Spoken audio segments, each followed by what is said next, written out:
Halo, selamat datang di Bicara Bandar episode 25. Dalam podcast ini saya akan share mengenai kondisi IHSG seminggu terakhir di mana di tengah kerusuhan dan demo besar-besaran yang terjadi di Indonesia, puji Tuhan investor asing tetap bertanggung jawab atau dapat mengendalikan kondisi IHSG sehingga IHSG bisa terus menguat sepanjang minggu ini. Juga akan membahas tentang update COVID, tentang kesehatan Donald Trump, kondisi market dunia, dan juga nanti saya akan sedikit sharing tentang pembelajaran kami dari aksi yang kami lihat cukup sering dilakukan oleh bandar dalam beberapa bulan terakhir. Aksi yang satu aksi yang bandar berulang kali meng-ARB-kan sahamnya kayak gitu. Jadi mereka mutusin ARB 5 kali berturut-turut, 6 hari berturut-turut. Aksi yang menurut saya sangat menyakitkan bagi investor retail yang nyangkut di saham itu dan membuat investor retail nggak berdaya. Kejadian yang kita tahu sedang terjadi di saham Sebat beberapa waktu lalu, di saham Soho dan lain-lain seperti itu. Jadi itu yang akan kita bahas. Oke, mari kita mulai.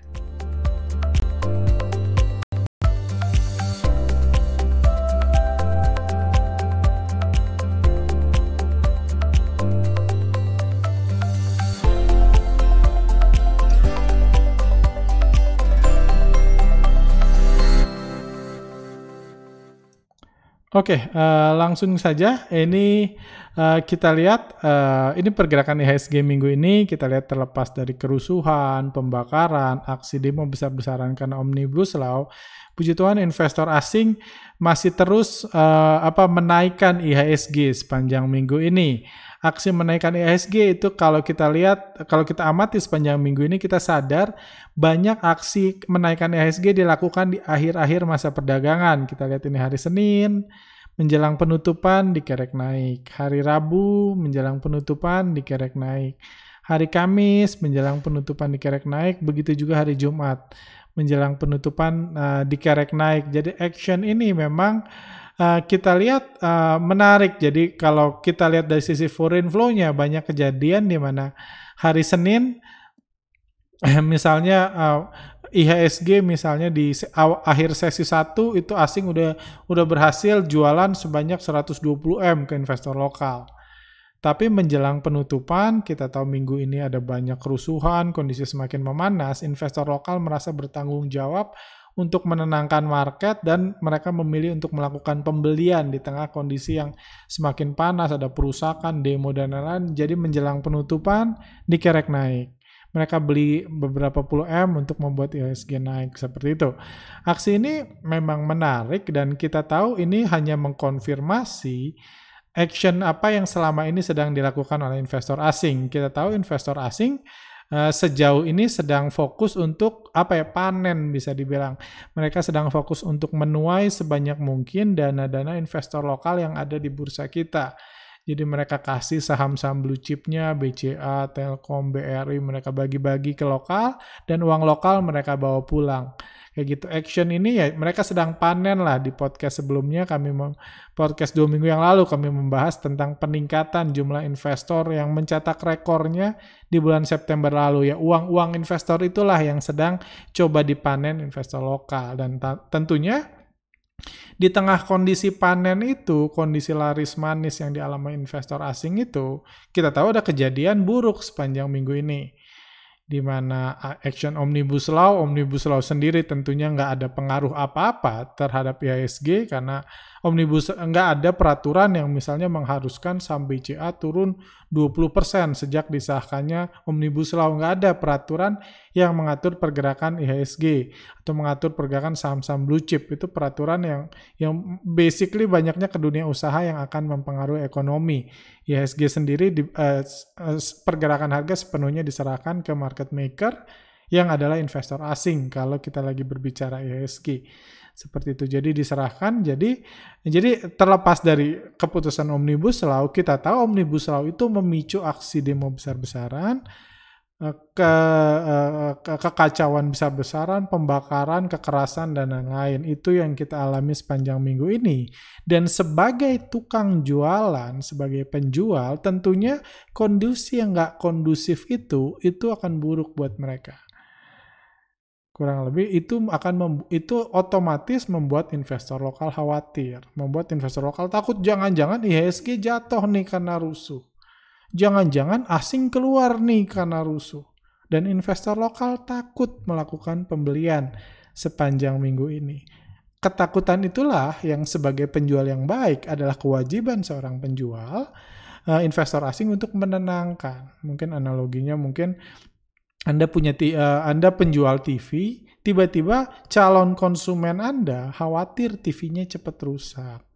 Khawatir di mana jangan-jangan garansinya nggak valid dan lain-lain. Sebagai penjual, kalau ada konsumen Anda sedang khawatir, adalah kewajiban Anda untuk menenangkan konsumennya biar beli dari Anda. Jadi kurang lebih itulah yang dilakukan investor asing sepanjang minggu ini. Jadi dia mencoba menenangkan investor lokal. Di tengah kerusuhan yang memanas, mereka naikkan IHSG. Sore-sore ada pembakaran, IHSG mereka naikin supaya investor lokalnya tenang. Supaya investor lokalnya sadar bahwa nggak ada urusan tuh, gitu, nggak ada urusan kekacauan. Kekacauan kan didorong sama mahasiswa dan buruh. Mahasiswa dan buruh kan nggak bisa ngejatuhin IHSG. Dia paling bisa ngebakar halte, nggak punya wewenang apa-apa. Wewenang menggerakkan IHSG kan di tangan asing dan keyakinan itu yang sedang dibangun. Supaya investor lokalnya tenang, nanti ketika kondisi kondusif mereka bisa dagang lagi. Tentunya itu. Jadi kita tentunya harus berterima kasih atas jasa investor lokal, investor asing yang menenangkan, mengontrol IHSG. Karena kita tahu mengontrol IHSG jauh lebih mudah. Tapi sebenarnya ada poin menarik dari kejadian minggu ini. Poin menarik apa? Sebenarnya kalau investor asing mau, kondisi seminggu ini bisa dibuat oleh investor asing jadi kekacauan besar-besaran di bursa saham. Bayangin kalau hari Senin ketika ada demo besar-besaran kayak gitu, dibanting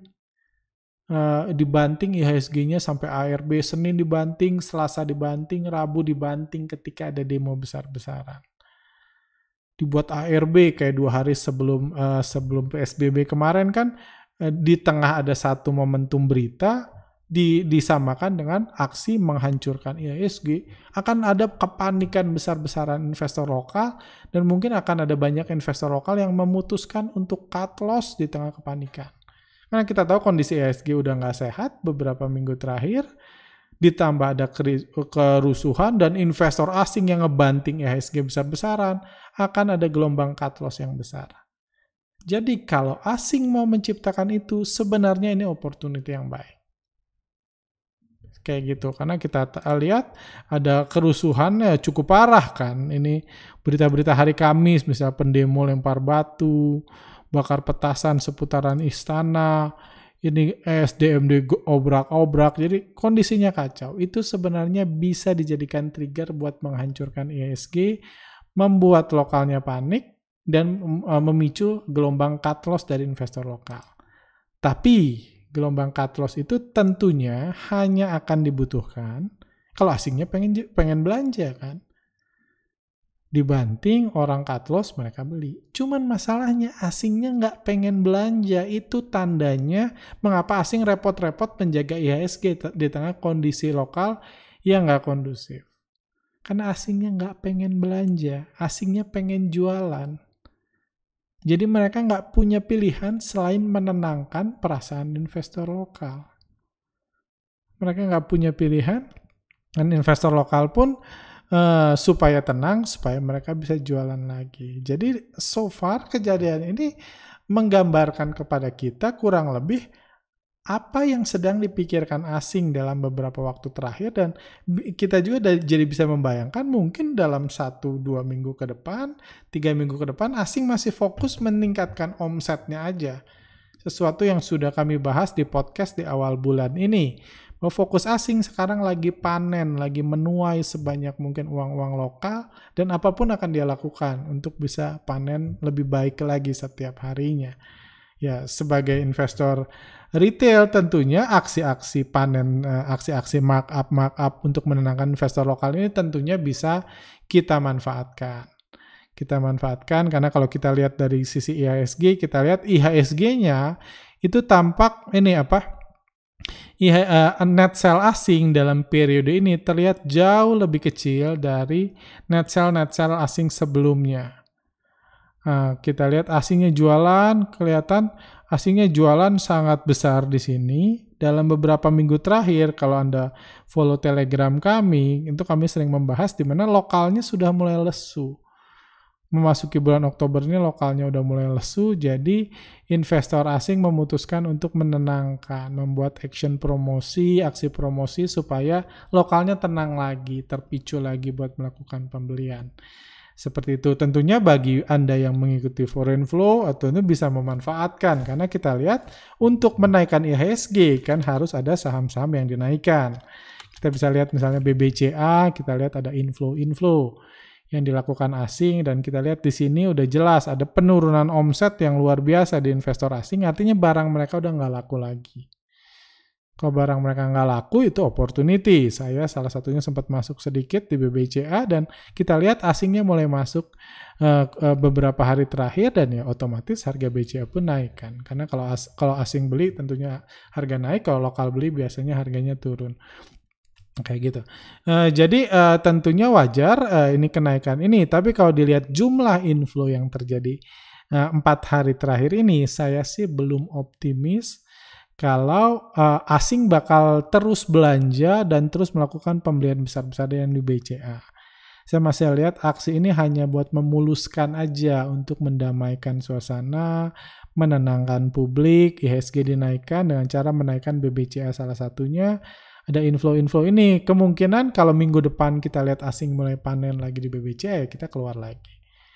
As simple as that, kita keluar, kita ikut profit taking seiring dengan BBCA yang mulai naik, kayak gitu. Kita lihat, tentunya kita harus memperhatikan juga di minggu depan ada rusuh lagi nggak?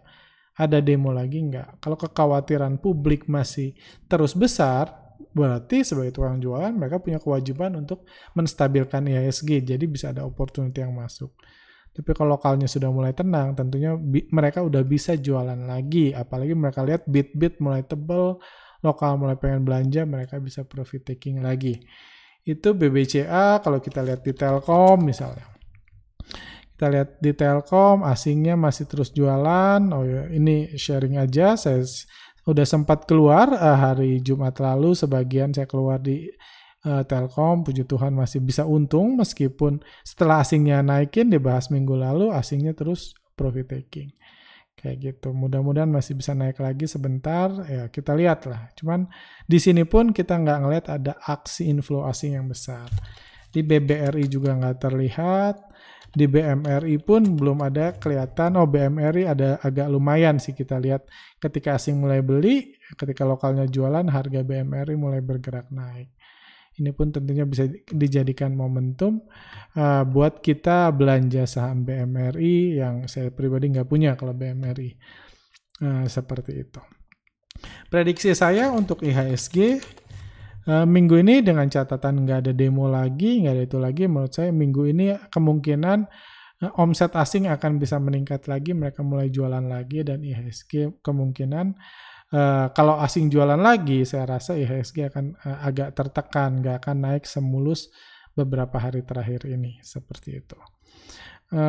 Terus update lain dari Donald Trump kita lihat dia sudah sehat, sudah mulai sehat. Ini berita yang saya ambil hari ini, di mana udah berhenti minum obat COVID, dan ya, tapi tentunya ya at least ini mengurangi ketidakpastian di Amerika, di mana presidennya sudah sehat, jadi nggak perlu ada pemilu diundur dan lain-lain. Itu ya good lah buat market dunia, meskipun buat bursa saham tentunya udah nggak ngefek, karena Donald Trump sakit parah pun sebenarnya sama bandar di Amerika juga bisa memanfaatkan momentum itu buat menebar kepanikan, buat orang cut loss atau panic selling kayak gitu, buat retail panic selling dan memanfaatkan berita dan sedikit bantingan, cuman itu nggak dipilih oleh bandar-bandar di Amerika.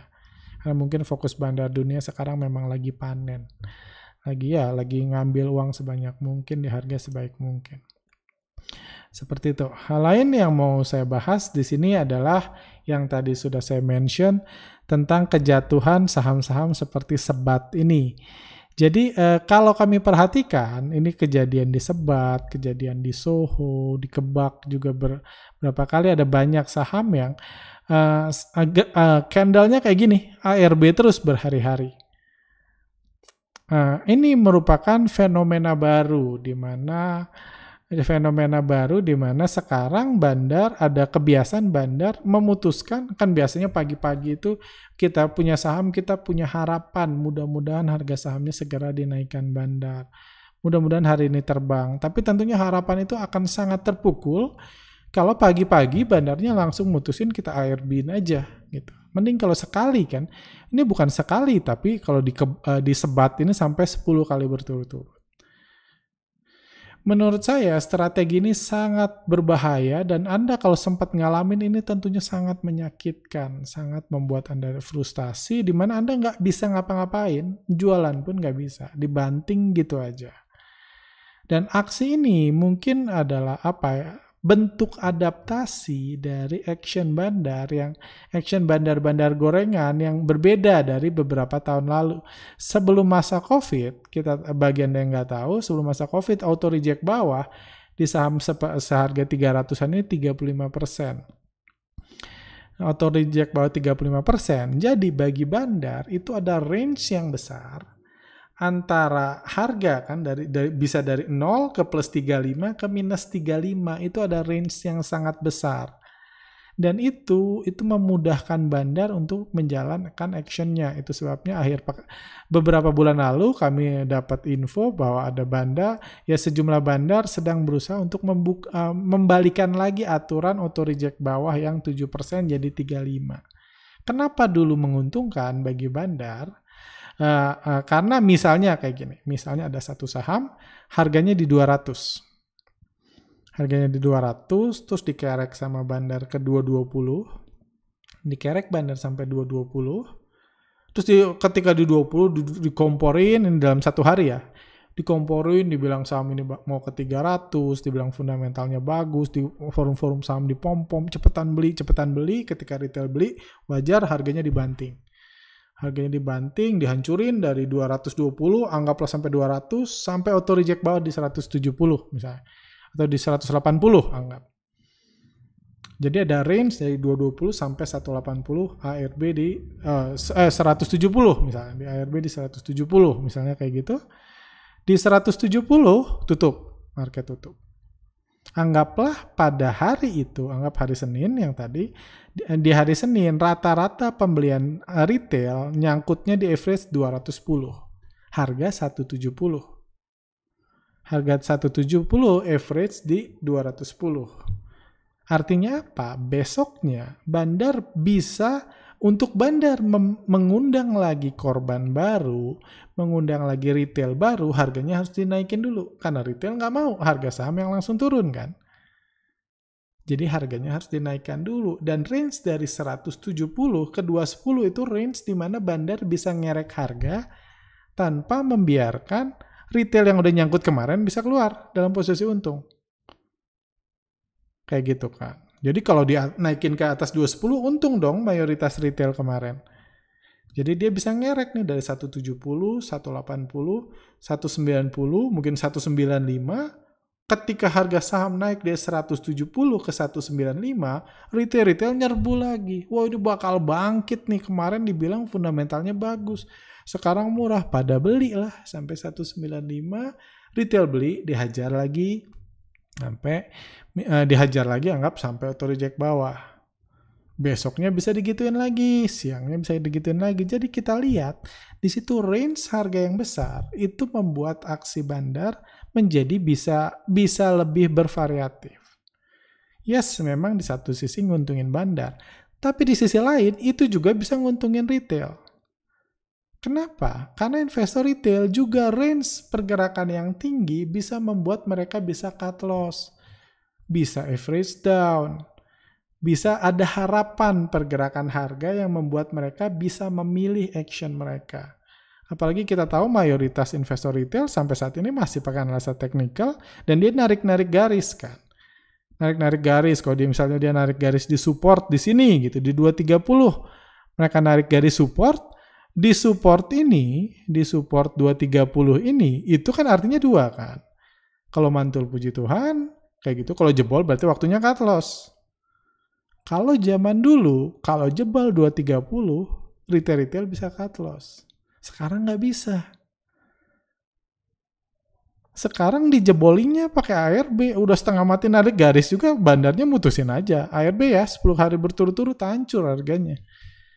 Menurut saya itu lebih kasihan, investor retail harus mengalami hal-hal seperti itu. Dibanting kejam gitu dan ARB-nya bisa berhari-hari.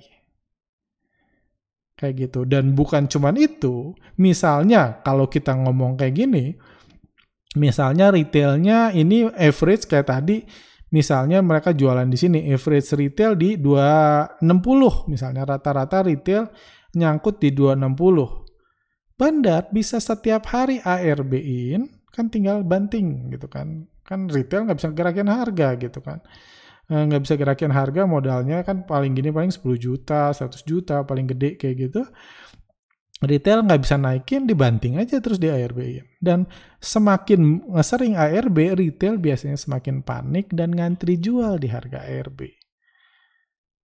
Dan ketika bandar yang lihat, wah udah banyak nih yang cut loss.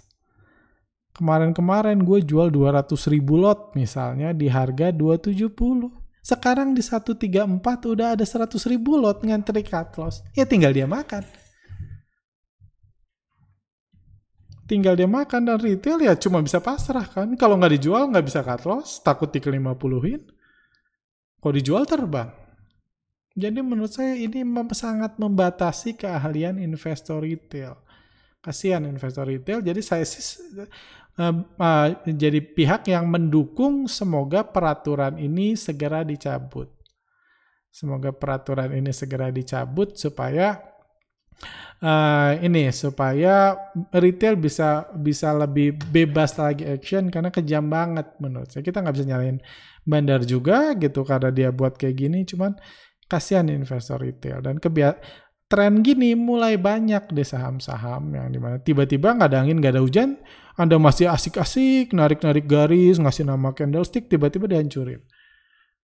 Kayak gitu, tiba-tiba dihancurin, di ARB-in berhari-hari. Menurut saya ini sesuatu yang kurang sehat lah buat market.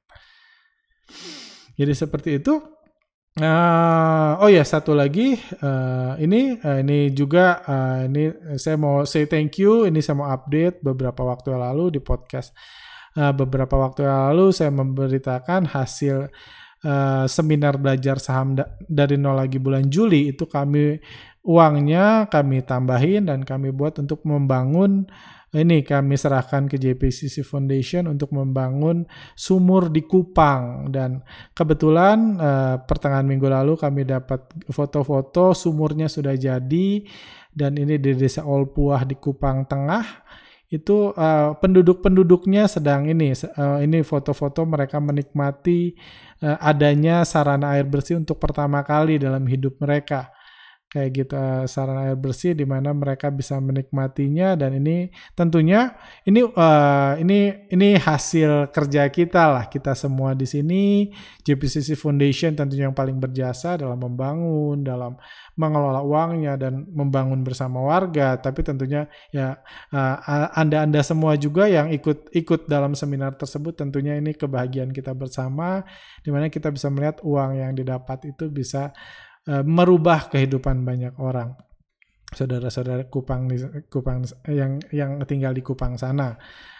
Awal bulan ini juga kami mengadakan gathering, dan di gathering tersebut terkumpul uang sampai 100 juta juga. Yang seperti komitmen kami akan kami serahkan bersama JPCC Foundation juga. Kebetulan mereka punya project juga di Palu dalam membangun sawah hidroponik karena di sana kering, jadi butuh kebun hidroponik supaya warganya bisa bekerja, bisa bertani dan bisa punya penghasilan. Uang tersebut akan dipakai di situ. Nanti kita update lagi lebih lanjut seperti itu. Ini kerjasamanya, pelan kerjasamanya seperti itu.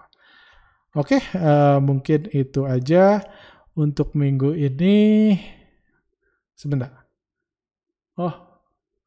Oke.